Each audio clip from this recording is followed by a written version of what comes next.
Let's make vegan pesto 2 ways, which is one of my favorite summer recipes. For a classic pesto, we're gonna start with some cashew nuts or some pine nuts. We're then gonna add some garlic, some nutritional yeast, and lots of fresh basil, which now is in season.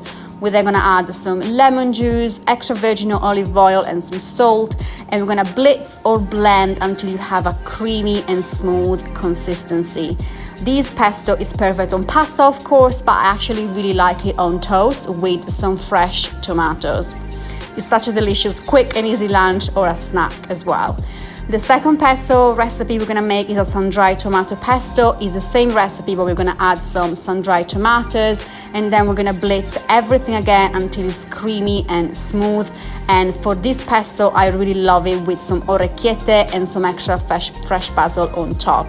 Both pestos are perfect for freezing, so make sure to save some for another day.